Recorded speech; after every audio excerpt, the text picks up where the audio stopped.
Bonjour, bienvenue sur cet épisode 0, cet épisode teaser du podcast d'Homme à Homme. Je m'appelle Loïc Gernot et j'accompagne les hommes au bien-être, j'accompagne les hommes sur leur chemin de vie en tant que praticien en méditation de pleine conscience, coach de vie et facilitateur de cercle d'hommes. Et j'avais envie de prendre le temps d'un épisode pour vous expliquer le pourquoi de ce podcast, comment il est né, comment il a germé dans ma tête il y a quelques mois. Et j'aurais presque envie de dire que tout cela a commencé il y a 8 ans.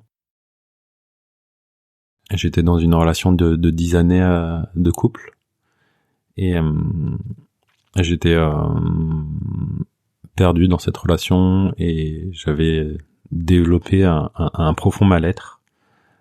Notamment parce que on m'avait pas appris à exprimer mes émotions, on m'avait pas appris à m'exprimer et j'avais une terrible peur de parler de ce qu'il y avait à l'intérieur de moi. Car je pensais réellement que ce qui était en moi, ce que je pensais, les pensées que j'avais, les ressentis que j'avais, c'était mal. Et du coup, j'ai décidé de quitter cette relation et de partir à la rencontre de moi. Et de me mettre sur ce chemin de connaissance de moi. Et je suis parti voyager, je suis parti vivre à l'étranger. Je me suis reconverti de l'informatique au domaine du tourisme et du voyage. J'ai été conseiller, guide et accompagnateur. J'ai beaucoup appris de mon expérience. Le voyage, la vie à l'étranger, c'est un accélérateur de connaissance de soi. Oui, j'ai tellement appris. J'ai eu beaucoup de hauts, beaucoup de bas. Beaucoup de moments d'extase, beaucoup de moments noirs. Notamment après une relation toxique, 4 ans, qui m'a aussi bien boosté dans cette envie de me connaître toujours plus, en fait, toujours mieux pour cultiver, en fait, une vie sereine et apaisée.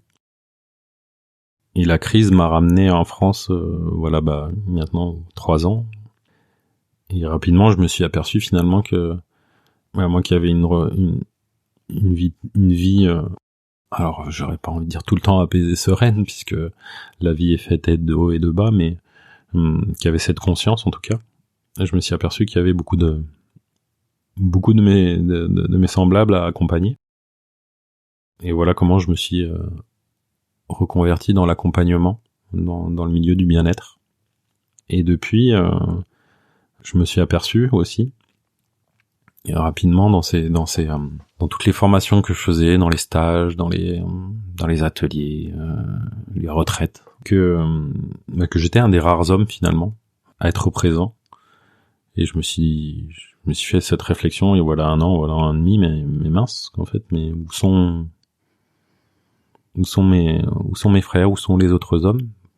Parce que si moi ça me fait du bien, si je me sens mieux avec moi, pourquoi ça leur ferait pas du bien à eux aussi. Et voilà pourquoi j'ai commencé il y a quelques mois la facilitation de cercles d'hommes, qui sont des accompagnements puissants. J'en profite, si vous êtes un homme comme une femme, je vous invite réellement un jour à participer à un cercle d'hommes, un cercle de femmes, un cercle mixte. Ce sont des espaces puissants qui je pense, en tout cas j'espère, tendront à se généraliser dans les années à venir, car je pense que ça peut nous aider à rétablir, ou en tout cas à cultiver les relations hommes-femmes. Et quand je suis revenu il y a 2-3 ans, je me suis aperçu aussi des j'ai envie de dire des dommages collatéraux des mouvements féministes. En tout cas l'impact que ça avait eu. Ces mouvements, qu'on s'entende bien, étaient pour moi nécessaires. Et clairement, on est encore loin même si ça a fait bouger les lignes, on est encore loin d'avoir des égalités entre les hommes et les femmes. Il y a encore beaucoup de boulot. Et mais je pense que c'est justement là peut-être que aujourd'hui le défi se passe, c'est que j'ai en tout cas cette sensation qu'il y a beaucoup d'hommes qui sont perdus en fait, qui ne trouvent plus leur place aujourd'hui.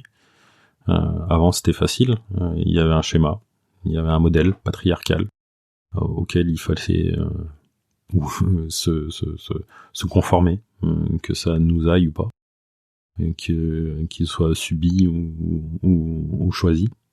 Et voilà, et beaucoup d'hommes je ne pense, et je m'inclus dedans, on ne sait pas forcément comment finalement agir, se comporter.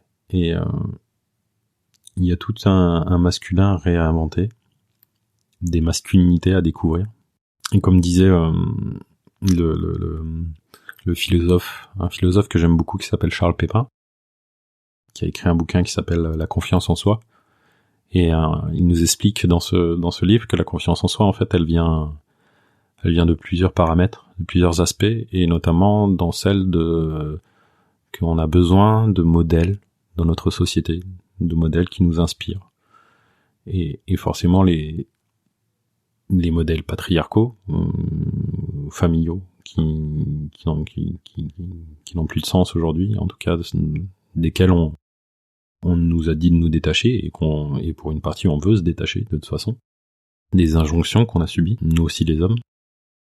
Et voilà, et donc c'est cette idée finalement d'aller à la rencontre de nouveaux modèles en fait, de nouveaux modèles de masculinité.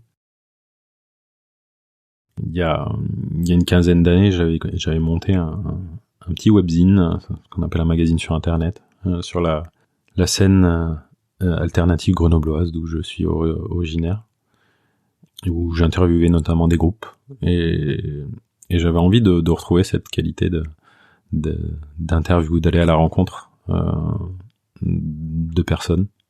Tout ça pour dire comment cette idée est née finalement. Et donc cette attention d'aller à la rencontre d'hommes qui ont fait un chemin vers cette connaissance de soi, qui partent aujourd'hui de leur sensibilité, de leur douceur, de leur vulnérabilité pour mener des actions en société, d'agir dans le monde d'aujourd'hui, d'aller à la rencontre de ces personnalités et de parler de différentes choses, différents thèmes, que ce soit les masculinités, l'homme, qu'est-ce que c'est être un homme aujourd'hui, d'aborder la connaissance de soi, la sexualité, l'art, la culture, l'écologie, et tout simplement aller à la rencontre d'eux en fait, de qui ils sont, de quoi ils sont passés, quelle remise en question ils ont eu, quelle réflexion, quel problème, comment ils avançaient dans ce chemin, et leur donner à la parole, qu'ils portent leur voix pour les hommes. Donc je vais poser cette intention de vous faire découvrir deux hommes par mois, peut-être plus, peut-être moins, on verra. Et avec vraiment cette idée de montrer aux hommes comme aux femmes qu'il y a des hommes en chemin. Comme j'aime beaucoup dans une BD qui s'appelle Pénis de table, de Cookie Calcaire, qui dit que je veux être un homme qui s'écoute, qui se respecte et qui respecte les autres, qui n'est ni en compétition avec les autres hommes, ni en opposition avec les femmes. Donc voilà, c'est l'idée de ce masculin conscient et responsable. Voilà, en toute honnêteté, je ne sais pas où ce podcast me mènera, si j'arriverai à le tenir. En tout cas, j'en ai envie. J'espère que ça vous plaira. Si j'arrive à travers la présentation de ces hommes à ne serait-ce inspirer que quelques personnes, déjà le pari sera gagné. En tout cas, si dans les semaines à venir vous écoutez ces interviews, n'hésitez pas à me faire des retours. C'est nouveau pour moi. Je le fais comme je le sens et du mieux que je peux. Mais voilà. Et avoir des retours, des suggestions, des remarques. C'est toujours bon pour apprendre et grandir. Donc n'hésitez pas. En tout cas, j'espère que ça vous plaira. Merci d'avoir écouté cet épisode 0. Et je vous dis à très bientôt pour la première interview. Ciao.